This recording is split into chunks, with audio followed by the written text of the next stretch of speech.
All right. Well, welcome everyone to week 4 of the Open Data Policy Lab City Incubator Data Innovation Bootcamp, Strategic Positioning. So we have some fantastic guest speakers with us here today. They're going to be covering a wealth of different topics. As you can see, week 4, we're more than halfway through this boot camp. So kudos to everyone in the City Incubator program for making it this far, bearing with us, and getting through a wide variety of different topics over the last few weeks. So strategic positioning, I won't read this, but essentially to me is about sales. I have a degree in public policy and economics. No one ever taught me sales skills until I actually took on a sales role. And it's something that actually came very much in handy in my time working for the city of New York. As something that, you might not be closing a deal per se and having someone write you a check and exchange money, but you are constantly selling ideas, selling your concept, and selling your data innovation. And there's a variety of different tactics that we have to take into account when we're thinking about effectively selling our data innovation. And so we're going to be covering a variety of different components today. Mathilde, who's with us, and I'll hand the mic over to her in just a moment, is going to be sharing a bit around relationship building best practices, which is really a key part to any effective sales tactic. Stefaan, who is very well versed especially from his time working in philanthropy and foundations, I would say continues to be a brilliant salesperson, will share social impact sales theory. We'll then have Jaimie Boyd join us from Deloitte, Canada, identifying stakeholders common in data innovation work. And then I'll be sharing a little bit around messaging development and just key tools and key tactics to think about when developing your message. And then, as always, we'll go through a few exercises and a facilitated discussion. And so with that, it's my pleasure to hand the presentation, the microphone, over to Mathilde, who is joining us today and is also one of the mentors of the City Incubator. So we're really thrilled to have her as a part of this initiative, and glad to have her sharing words of wisdom with us this morning. So Mathilde, thank you for being with us, and I'll go ahead and stop sharing my screen and let you take it from here. Thank you, Adrian, and good morning, everyone. I'm talking from Paris, and I'm very happy to meet you all. Congratulations on being part of this amazing program. And from what I see on your boot camps, you have amazing content, and I hope it's helpful for your projects. Thank you, Adrian, for inviting me as well. Let me just very quickly introduce myself before going into the subject. So my name is Mathilde. I'm a digital public transformation expert. Currently working at the freelancer on a diversity of projects, but mainly on data strategies for public actors. I recently worked for some ministries here in France, and also working for cities. And at the same time, I'm a teacher at Sciences Po Paris and a mentor for the GovLab. What I'm going to talk about is based on my previous experience when I worked at the French digital services called EtaLab, which is the French data task force on open data, open government, data science, and public innovation. Because from 2017 to 2020, I ran and developed a very new program called Public Innovation Fellowship. In French, it's called Entrepreneur d'intérêt général, and it was a brand new program which goal was to attract some tech talents within the administration in order to drive some data services into a lot of different public ministries. And this program was kind of new to the administration, and it really needed some sale in order to make all the stakeholders be be aligned on the strategy and on the development of this kind of new program. So I'm going to talk a lot on this subject while giving you some tips and tactics about stakeholder management, and also I'm going to talk about some other projects that I run through the French digital services.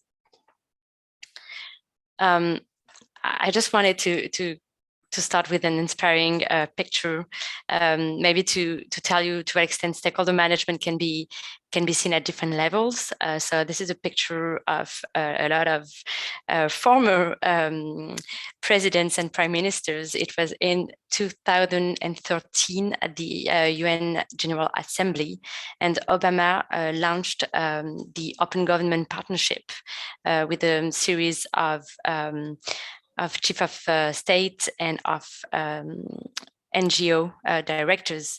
And what I want to say is that when he launched this initiative, he found the momentum to gather chief of state and other executives in order to actually say, so this is a time where we need, our governments need to be more open, more transparent, more collaborative. And and his staff and a lot of people actually build on that to actually say that it was a brand new program to be developed by a lot of countries, and it was the way for him and for other stakeholders to actually follow the dynamic and put this open government partnership as a strategic program for a lot of countries. But let's not focus too much on Obama, even if he's my favorite politician, and go into the subject. So, why stakeholder management in public tech project is important? It's important because usually when you work in the public sector, a lot of people don't really get the technique and sometimes the goal of like doing open data or sharing data, because they don't have the skills that you guys have, or they don't have the vision that you guys have. And if you're not convincing the people that are going to use, fund, or support your project, then I think your project cannot exist. So you need to take care of these people, and for that there are some stuff that you need to do. And actually, I'm sure you kind of know how to do them, just that you need to structure them in your project management plan.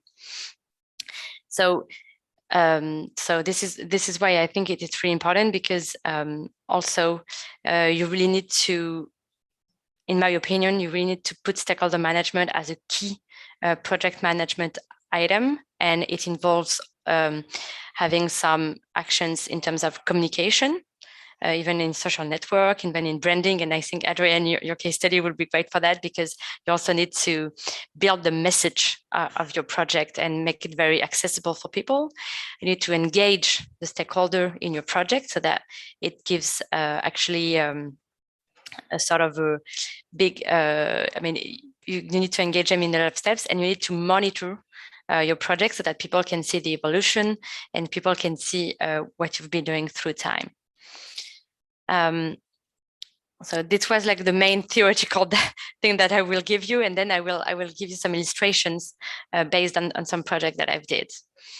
So the first thing you guys need to know, and this is really close to design and UX design principles, is that you need to involve your users in the development of your project. The two pictures that you're seeing here are from 2019, so COVID wasn't here before. And this is, it shows some sort of hackathon that we organized on a very interesting project, which was called PIAF. And the aim was to build an open data set of question and answers in French in order to train some AIs. When you're not fond of natural language processing or AI principles, you cannot understand why it's important in that case to take some text and to annotate the text in order to build a data sets. So what we've did is that we invited a lot of civil servants to come to some sessions. It was like only an hour. And during an hour, we will present and introduce like the basic principles of AI. And we would show them the project and invite them to contribute on it. Because the aim of this project was to build a data set that public agents could use in order to build some chatbots or some research application in text. And when you work in civil service, you can see that a lot of public services, digital public services are based on text and declaration. So it was kind of important. And so we involve our users by like making them participate to the project, but there are also other ways to involve your users through user research, through newsletters, through events, when they can ask questions about the future project, when they can they can give insight, they can give input, so that they are already your users. They're not only the people who are going to receive your project. The second tip that I wanted to give you is about your funders. And when I talk about funders, it can be a lot of different people. Usually when you work in public service, it's like the director or the mayor or the minister, or even people that who enabled the creation of your project. I'm not going to explain the project that illustrates this picture, but basically what I found very useful from my experience is that every 2 months on my public entrepreneurs project, I would update my roadmap and send an emails to all the people who would take decision in the future at some point of my project, so that they can see that things are evolving and that the trust they put in me was valuable and is giving results. And for instance, I don't know at what stage of your project you're at, but what I found also very useful to build on your funders' trust is to really show some first little results, maybe some mock-ups of your product or some stuff that can show your funders that things can change. And you've been putting things in place. You know, politicians, for instance, are very, very impatient about like seeing change, and they need to like test and see stuff. If you're just saying, oh, we just updated some codes and like the data set is ready, they're not going to believe you. They need to see something that they actually can use or can understand the dynamic. So do not hesitate to do a lot of mockups, because it's very reassuring for people that are not tech savvy. Okay, this one, I really like it. So I truly believe in partnership with projects, because I think it can legitimate your product or your project. The picture you're seeing in this like tweet screenshot is from an event that we organized between Wikimedia and a very old public institution in France. It's the institution that is in charge of the furniture of the administration. But it's not like IKEA furniture. It's like very ancient furniture built by artists and designers. And they have sort of a furniture bank. And then there are like ministers or ambassadors or other public institutions can choose from this sort of IKEA, high-level IKEA. And this project was about building a database of the collection of furniture. And it's like very, very difficult, because it's like a library. It's crazy. They have a lot of things and they don't know how to reference it. There are no data standards, etc., etc. And the people who work there, they are like artists. They're not data people. They're not in front of a desk, but they really need to know about the collection. And so at first, when the designer and the developer who were working there came, like all the labor unions were against the project, and they were like, no, we don't want that, etc., etc.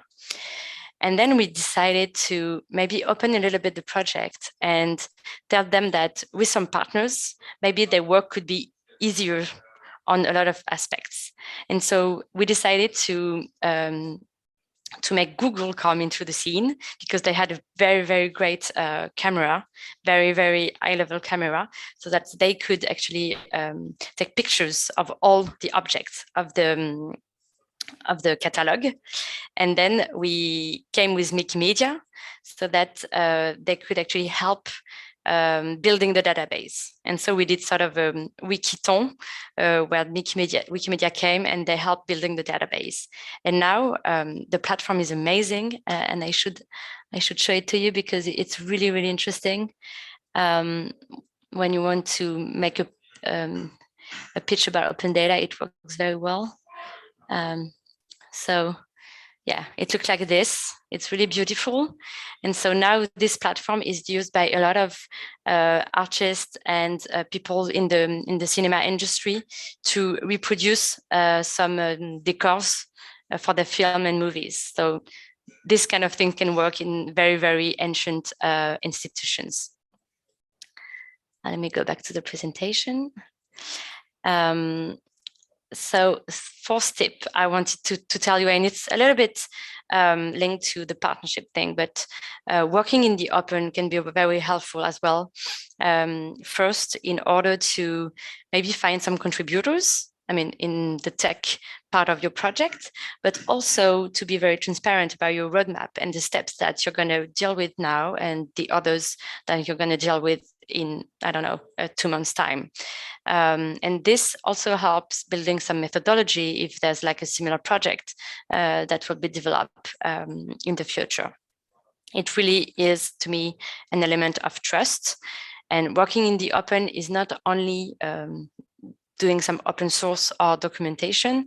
It can also be about communicating a lot on the steps and the findings of your project. So one of the tips that I wanted also to give you is do not hesitate to build like sort of a very, very simple blog or website where you present your project, you present the impact you want to get, and you can also input some communication actions, because if people are interested in your project, they're going to want to follow the steps and the results. It's kind of linked also to working in the open, but when you're building a project that is ongoing, it's really important to measure the impact that you are looking for. And these kind of pictures are from some impact assessment reports that we did for the Public Interest Entrepreneurs Program. And this can be very useful not only to your funders, but also to your users to see that you're actually building change for them in their lives. So it can be quantitative indicators, it can be qualitative indicators. You can do some very basic forms, or like also meetings, qualitative meetings to see what you've been doing. But doing this during the cycle of your project can remind you about your priorities, can remind you about the fact that funders also believed in your project for specific impact. So it can help also sharpen some priorities and some objectives when you need to. And the last tip that I wanted to talk to you about is about communities of practice. I don't know about all of your projects, but I have the feeling that like the community part can be very important when we talk about open data and the use of open data. And this picture is from sort of a seminar that we organized in the countryside in Paris, in France, where we gathered a lot of alumni from my fellowship program that I run. And like this was very useful because every year this community is reuniting in order to share practices, to share expertise, and to be able maybe to even share source codes, etc., so that we can be more efficient in the program. So this is I don't know if I still have time, but I don't think so. So I will stop, but this is a recap. And I didn't really put down like all the little techniques and stuff because I'm really sure you know that. But I think with these 6 tips, like that, it can be 6 questions that you can ask yourselves when you're like projecting your project and trying to see the steps of your project. And then you can find the tools, and I'm sure you have them.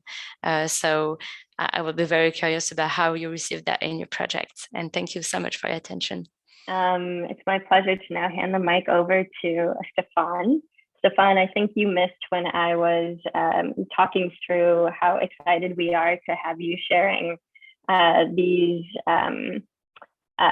this presentation today, given your extensive background, both in philanthropy and continuing to be a wonderful salesperson. So really looking forward to what you have to share with everyone today. Oops, you might have created too much expectation here, but and so hopefully not going to disappoint many here. But I think the timing actually works out perfectly to follow Mathilde, because I think the big message that I probably will leave behind today is that a funding strategy is basically a relationship strategy, because to a large extent, it's really about building relations. It's not about trying to target into certain kinds of funders and then not have a relationship or pre or post funding. And I think the key message in the space, especially of nonprofit and public interest funding, is of course that it's all about, to a large extent, socializing your initiative. But as Adrian already alluded to, indeed, I was head of, before I became head of research, I was director at a private foundation here in New York, which is called the Markle Foundation. And then I was head of research for about 12 years, and I'm still a senior advisor to the president of that foundation. So I do know the foundation world somewhat. And just an alert with regard to the foundation world, and I don't know whether there are any foundation people on the call today, but there's a famous saying in the foundation world, is that if you know one foundation, you know one foundation. Because every foundation, to a large extent, is kind of unique, and they all have their own unique processes, and they all have their own unique priorities, and they hardly ever collaborate. So it's very important to realize that it's a lot of understanding what are the priorities for certain kinds of foundations, and how do you then align your project with the project or the priorities of a particular kind of foundation. You might be able to frame it for one foundation successfully. That doesn't mean that the other foundation will equally be excited about your framing. And so it is really a cultivation of relationships. Let me try to share my screen here without embarrassing myself. And I hope you can see this now. Great. So, and again, this is less about sales, more about developing a funding strategy, because again, in the world, as you know, of nonprofit, sales and marketing is quite often seen as a dirty word, while ultimately it's the same kind of concepts, of course, which is really about trying to convince others to support you or to enable them to give you the funding you need and the resources you need to actually do good in society. And I'm going to start with a picture I took this morning of one of my whiteboards here. Of course, I put other stickers on top of other stickers, not to disclose my own funding strategy here. But but basically, what I hope to say is that, and I'm looking at the whiteboard now, actually here next to me, which is that developing a funding strategy is really a step-by-step approach. And it's really, anyway, you may want to develop a similar kind of chart. And as you can see, you don't need that much drawing skills to build it in order to really document how you go about your funding strategy, because it does have a variety of steps that you need to take into account. Of course, as everything in life, not always as linear as what is presented here on the whiteboard, but it does require a dedicated focus and different kinds of actions in order to get the awards, the funding that you want to have. And roughly speaking, it basically has like 4 or 5 kinds of phases that you may want to develop in order to get your initiatives funded. And again, I do have to alert is, of course, anyway, I'm biased in the sense is that most of the funding that I've been working with is typically foundations funding or government funding. And of course, the funding was mainly for nonprofit kind of initiatives, right? So this might be different in a variety of contexts. But at the same time, first is, of course, is you do need to have a research strategy in order to define the universe of funding that might be appropriate for your initiative and identify the targets. Secondly, as Mathilde already was saying, this is really about building relationship. And so once you know who might be of interest and might be supportive, you do need to cultivate a relationship. Very hard to get funding if you have never met the program officer, for instance, or very hard to get funding in the foundation world if you've not been on the radar screen before. And then, of course, it's all about then, all right, so once you get the go ahead and there is an opportunity to submit a proposal, then, of course, you do need to have fundraising and proposal writing skills. And again, that quite often scares people, but to a large extent, it's really, anyway, what many already have shared today. It's really about, anyway, building a change theory, documenting that. And then, of course, anyway, it's about award and post-award, because it doesn't stop the moment you get a funding, because as you all know, the big secret of the funding world is that your future funders are likely to be your current funders. And so how do you sustain a good relationship with current funders? Because once you have a relationship, it's really important to sustain those in a positive way, because it's much easier to get an extension or new funding than to get a whole new relationship with funders that you don't know yet. And so that's why, anyway, I keep this here on my whiteboard in order to really, anyway, have a pipeline, because that's important as well, a pipeline of funding. You're never done with one fundraising activity. You really actually do need to develop a pipeline and have ongoing activities. Now, of course, that could be exhausting because you also do need to do your project, but that's the question, is whether, anyway, you can actually perhaps in your team have someone that can also help you with it. So the first step is really research. And here, again, with regard to this could be hard to do if you also have to actually implement everything, right? And unfortunately, we're all small teams, and that quite often means that we have to do and fundraising and implementation. But in some cases, of course, you may also want to make sure that you know whether there are internal support mechanisms, right? Many organizations, including within, of course, city governments, quite often have professional fundraisers, or have a unit that anyway deals with that kind of funding. And so it's very important to make sure that you are aligned with that, because they might already have relationships with other funders, right? And so and it might actually be a good start to know that have to inform them on what you're looking for and what your project is all about, because they might actually have existing relationships that they can activate. So before you do your own internal your own research, see whether someone else within the organization might already have done research or might already be in charge of fundraising. And then it's about, of course, anyway, determine how you go about this. Now, here's the big challenge, of course, is that they might actually raise concerns, because they might already have another plan for the same funder that you're after. And so, and that might then, anyway, create to some internal competition, which is never, anyway, that positive. But at the same time, it could also be important to make sure that you don't upset internal authorities or resources as well. Anyway, once you have figured that out, whether you need to check the box with regard to alerting someone internally that you are engaging in a funding strategy, then it's about, all right, so how do we go about the funding landscape. And again, I've just listed like 4 types of funders here that you may want to think about. The first one is of course foundations. And again, foundations are kind of unique animals, and they differ according to where you are based. In the US, typically foundations are a result of a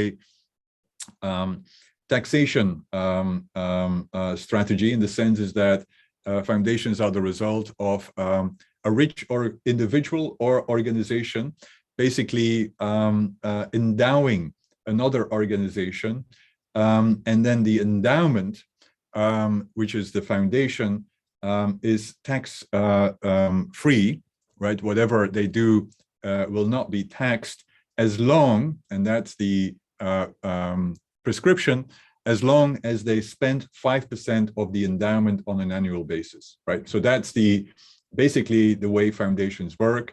They have an endowment, let's say 100 million, and then 5% of that 100 million needs to be spent on an annual basis in order to maintain a foundation status. There are other issues, and the other big issue of foundation is that they cannot lobby, otherwise they will also lose their status. And of course, some administrations in the US have abused that provision in order to silence certain kinds of foundations. But at the same time, this is something to know about as well, is that they can never be seen as lobbying legislation.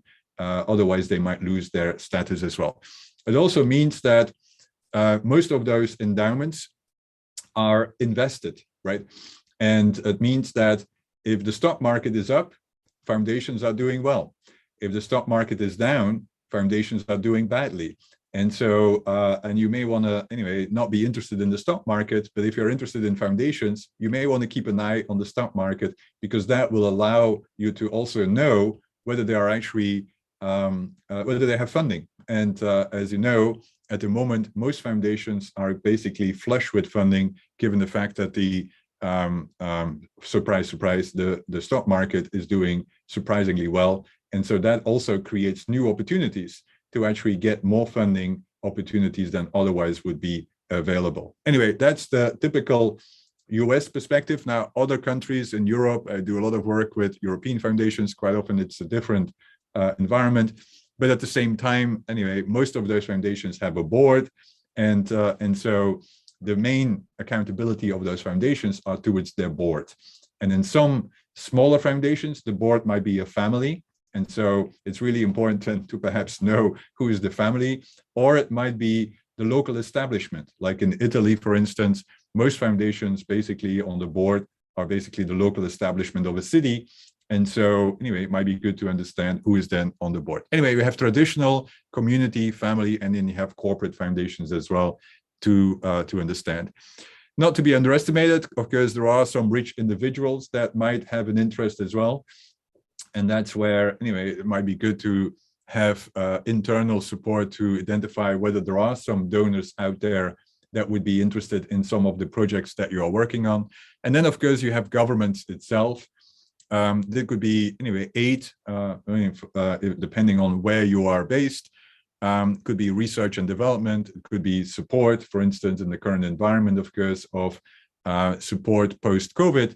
That might create opportunities to get some kind of funding within that kind of support as well. And then, of course, you can also think about corporate funding, which might make things complicated, because, of course, that might be seen as a conflict of interest, especially if those corporations are also contractors, for instance. And so very important to figure this out, what the reputation and conflict of interest concerns might be. But what you see in the social sector is the creation of more and more social ventures as well, which are venture capitalist kind of vehicles to fund social impact organizations. And so that's like the newest kid on the block. Now, when you do this kind of targeting, then the other key question that you may want to really understand is that, is the funder open for solicited versus unsolicited proposals, right?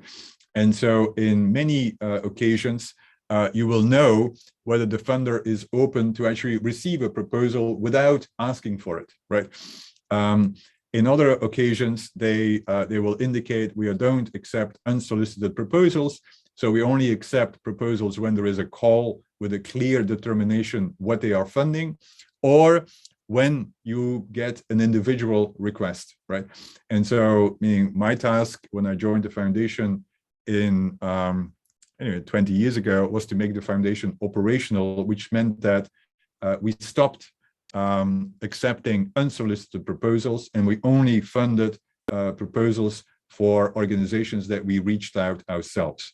And that, anyway, did make me a lot of friends, but that's a funding strategy quite often in order to increase impact. But it also means that a lot of the research is done by the program officers on who they want to engage with, which is, again, why it is crucial to then engage with those program officers, because they will make a decision to actually open up the pathway for proposals. Now, there are all kinds of funding mechanisms. There are grants, there are donations, program-related investments, which are PRIs, which basically is basically an investment, right? Meaning in the past, we did some PRIs in startups where you basically invest, and then the return on investment is basically, anyway, there is no percentage attached to the return. So you basically, the only thing they care about is get their money back eventually, but not at a particular kind of interest rate, right? And then, of course, you have contracts, and you also have more pay for success. Now, I put here a variety of tools. I mean, there is definitely a whole range of tools, again, depending on where you are based. But you can look, for instance, this is donor search, where you can do some search with regard to who would be possible donors, with regard to possible topic areas. Do you work on children? Do you work on climate? Do you work on equity? Do you work on urban issues? You can also look into Grant Station, for instance, where you can look into, well, what grants have already been submitted, so that you have an understanding on who funds what, right? And that might give you a sense on the universe of funders. Here, you also have Foundation Directory online. Of course, you need to get a funding there, but that also allows you to do a quicker search on all the foundations and what they are funding. And then in the development space, of course, you have DevEx, where you can also do a search on all the kinds of funding in the development space that might be of relevant as well. So there are a whole range of tools to do your initial research with regard to who should be possible targets, or who should be, areas to build a relationship. And that's then cultivation, right? And again, very important to have a cultivation strategy, right? To think about, when do I need to send an email? Who do I need to invite? If I have an event, who do I invite from the funding community that could be of interest to alert them that what we are working on? And so that could be setting up a relationship with individuals, right, that might have an interest. And by the way, this could also be, of course, one way of funding is to develop a membership or individual contributions, right? So it doesn't have to be big numbers. And that could be, by having some kind of what they call passion capital platforms that you build. But then, depending on the foundations or the funders, you may want to think about, does it make sense to invite board members or to reach a relationship with board members, depending on who makes decisions, right? And sometimes that might backlash, right? So you have to be careful, because board members might feel like they are, they have a conflict of interest and don't want to talk with future grantees. And so you do need to do your due diligence to understand what is appropriate within the outreach. And then, of course, it's always about, are you targeting the program officer, the director, or the president of a foundation? And just, big alert is that it might be important to, depending on your research, to make sure that you start, you could do an outreach to the president if you know the president, or if there's a pathway there. But eventually you will have to deal with the program officer, right? Because the president basically doesn't really have time to do the work. And the key in foundation world is that, when I went to a foundation, before I had a center at Oxford University, and when I joined the foundation, I said, thank God I don't have to do fundraising or write proposals anymore. I was totally wrong, right? Because as a program officer or a director, or in my case, even head of research, in order to have things funded within foundations, someone has to write the board book, right? And typically that's the program officers or the directors, right? And so that means that they have to basically take your proposal, translate it into another proposal, right, for the board book, so that the board can support and decide whether this is aligned. So make sure that the program officer becomes your advocate, right? Because if they don't become your advocate, they are not going to set, meaning they basically become your salesperson within the organization, right? Because eventually they will have to take it to the board. So that's why it's very important to not upset the program officer by shooting above their authority level, and that might be something to think about, or it's the procurement official. Anyway, how you can do this? Think about, does someone else that I know who I need to talk to, and is there a way to be introduced, right? Introductions always are useful, right? Don't assume that you can just send an email and get a response, right? But if someone else can send an email for you, that might actually open up doors. And so part of your research should be not only about who do I need to target, but who knows the target that I know, right? And that's equally important to have a strategy there. If you develop an event or you do, anyway, a panel, invite them. They might say no, but at least you're on the radar screen, right? Or you do targeted outreach so that you actually know, for instance, if they are looking into something, you can share something without a proposal. But funders are always trying to understand the field. And if you can help them understand the field, you will become their ally, right? And so that's important to think about. Or you can, anyway, do an information session, like a webinar about your project, and invite them and then have a conversation.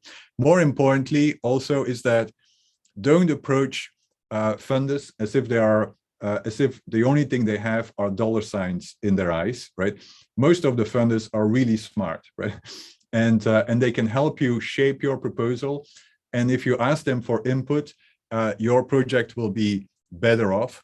And they will appreciate that they are not just seen as a vehicle to funding, right? And I think it's really important to be sensitive, and more importantly, to not only see them as funders, but also as possible allies as it relates to your mission. And I think that's important when you reach out to those people. Now, when you then have an open door and you can submit a proposal, either as a result of a call or as a result of a RFI or an RFP, make sure that you understand what they seek to adjust, right? Seek to establish, because too often, anyway, when I was in the position of reviewing proposals, I said, why are they submitting this proposal to us? They have no idea what we are about, but they assume that they are so great, and so we should fund them, right? So there's a lot of entitlement in the space that upsets funders, right? And so make sure that you're aligned with their strategies, also with their goals and their perception of what is important, because otherwise it's going to be a bad match moving forward. Have a change theory or logic model so that they know what is it that you want to achieve and how will you achieve it, right? So what are the initiatives that will make a difference and how will you measure it? Emphasize your unique selling points to reach the goals, right? Because anyway, you're definitely not the only one probably working on a similar kind of problem. What makes you unique, right? And also that means also think about your assets and your strengths. And your assets could be, anyway, your network, or it could be your domain expertise, or it could be your past achievements, right? And so make sure that you, anyway, align those and that you make them aware of what you are doing, or it could be your unique position in society, right? Don't, anyway, recycle appropriately, right? Because once you've written a proposal, you probably might be able to recycle parts of it, but don't recycle it all unless there is a clear alignment. Use the appendix for background, right? Because make sure that you don't overload the proposal, right? But the appendix could be the background. And then, of course, it's important not just to dump a budget, but to explain what the budget will do. Now, once you got funding, make sure you thank the funder and make sure that you constantly remind the audience where the funding comes from. Announce the award and be transparent, right? So here at GovLab, we have a transparency page where all our funding is made transparent, right? And somehow that was shocking for the system working on, for organizations working on open data. But make sure that, anyway, you're not secretive about where the funding comes from, unless, of course, anyway, it's a private donation, and then you can say private donation. But but at the same time, I think try to make sure that you can be transparent. Develop an implementation plan immediately. Anyway, too often when I was a funder, anyway, we gave them funding, and then it took them 6 months to get back to us with a plan. That was not really a positive kind of signal. Engage with the program officer. It's not because you got funding that then suddenly all the communication lines should stop, right? See whether whether they're open for regular check-ins, share achievements and updates as they emerge. If something happens, send it to them, even if it's anyway outside of the regular check-in, to keep them in the loop. And anyway, develop future funding opportunities with them. And then, of course, keep track, because as you see, things evolve, right? And so what is in the research part might then move to the cultivate part, might move to the proposal part, and then the award part. And that's how you basically keep your pipeline afresh. And that's how you can go about some of the funding. Anyway, I'm not sure, Adrian, whether any of that matched the expectations that you raised at the beginning. But these are just a few suggestions, right? And again, A, this is not easy, but B, it can also be fun, right? And so it doesn't have to be seen as this is something you have to do, right? This could be entrepreneurial, and you could actually, anyway, meet a lot of interesting people along the way by cultivating and identifying opportunities as well. So these are just a few suggestions, Adrian. And so it's my pleasure to introduce Jaimie Boyd, who is with Deloitte Canada and was most recently the Chief Digital Officer of the Government of British Columbia in Canada, and is also an advisory board member of the Open Data Policy Lab. And so really grateful for your support in all things, Jaimie, and for joining us today to share a bit about your perspective on the strategic positioning focus for today's bootcamp. So I'll pass the mic over to you. You're welcome to share your screen. Yeah, thank you again for joining us today. It's my pleasure. Thanks so much for having me, Adrian. How long do you want me to speak for? I know we're running a bit behind in the schedule. I think to the extent that you can keep it to 10 minutes, that would be wonderful. But you know, we adjust as always towards the end. So perfect.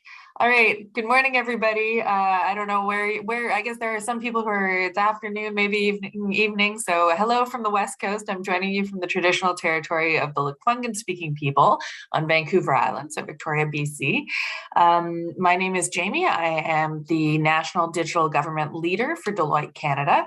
Don't ask me any questions about consulting or professional services, though, because I'm a month in.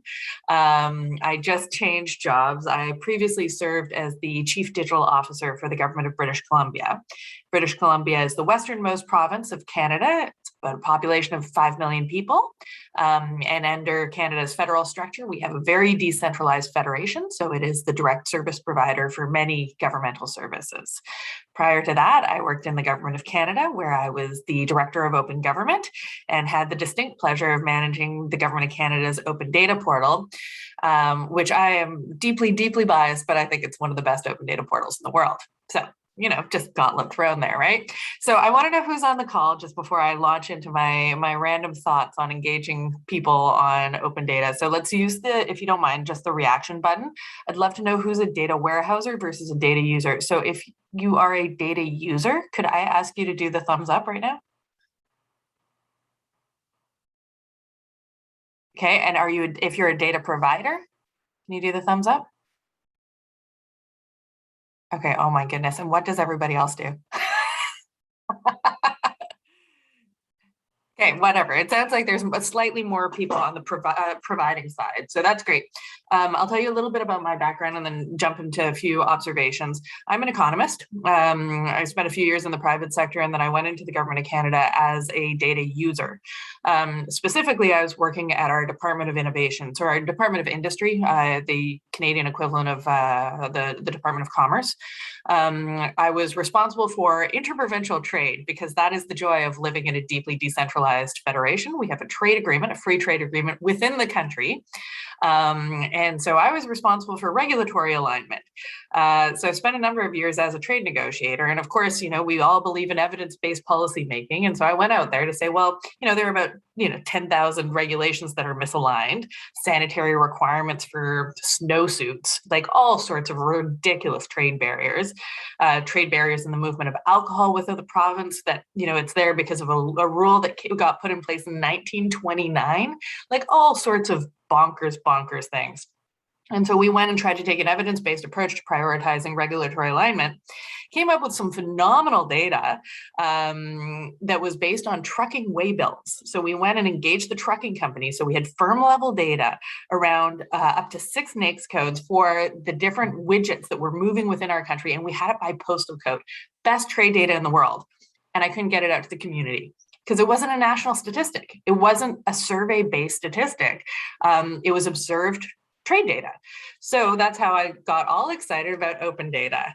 And then in 2015, we had an election, and a new government came in that was very jazzed about this concept of open government. And I thought, you know what, let's see if they're serious. If they're serious, I'm going to go over the Treasury Board Secretary and work on this. And it ends up that they weren't. So when I did that, I went over to the Treasury Board Secretariat, which is the central agency responsible for managing open data in the Government of Canada. And what I found was a huge amount of fairly poor quality data. We had about 350,000 data sets from across government. We had put in place a directive in 2014 requiring that departments and agencies maximize the release of open data. And so some of our friends had really been sort of overzealous in this. I remember in particular that our Department of Agriculture and Agri-Food had decided to release new data sets every week. Fantastic. Who knew, right? Well, no, they were releasing a new data set with crop yields every week instead of updating the same data set. And so it was just like, as a consumer of data, it was a mess. It was an absolute mess. So over the 3 years that I was in the role, we consolidated the data massively. We ended up with only about 80,000 data sets, but this is good news. The numbers didn't look great for our reporting, because we went down from 350,000 to 80,000, but it was much easier to use, much cleaner. All the data sets had data dictionaries. We had good findability. So it was a very bureaucratic response to some of the criticisms in the Open Data Barometer. Made a ton of progress. In my role in the Government of British Columbia, we also had a number of data projects. So we ran, for example, our data innovation program, which was essentially a secure sandbox for sharing gray data. And yes, it was very painful for me to get into an environment where I couldn't just, open it all up. But this was highly sensitive data where the risk of re-identification was simply too high. So it was anonymized data relating to, for example, health outcomes or children in care, so marginalized communities, or, pretty challenging data, where if through the mosaic effect or an aggregation process, people had re-identified those people, it would have been highly damaging. So we had this secure environment through our data innovation program. We also did quite a bit of work around creating an API gateway.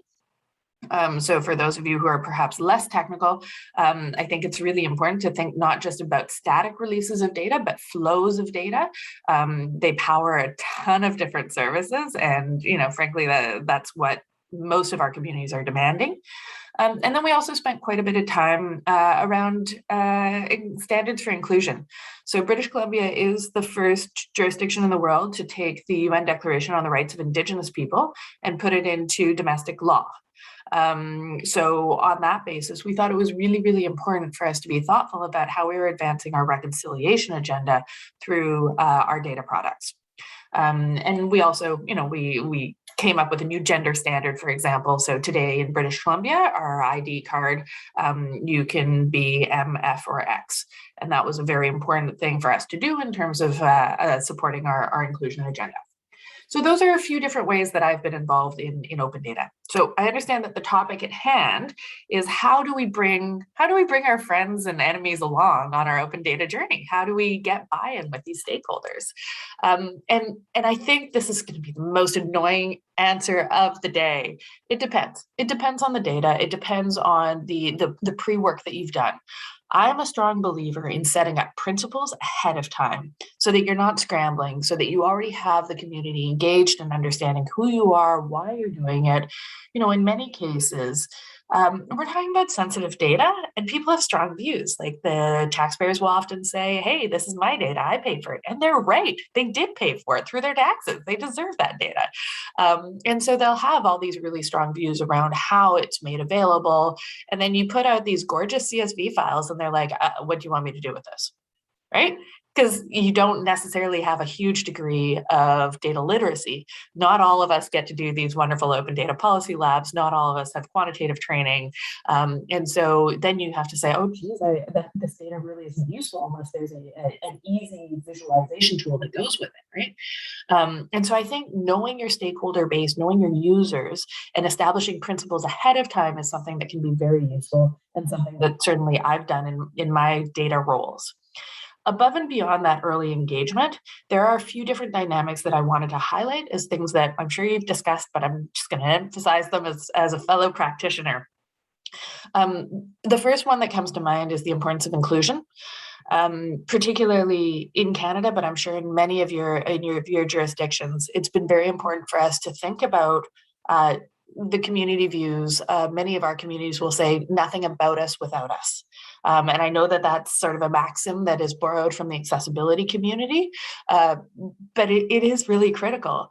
At one point, we had done a project federally to create inventories of data. On the basis of those inventories, we were going to prioritize which data assets were candidates for release as open data.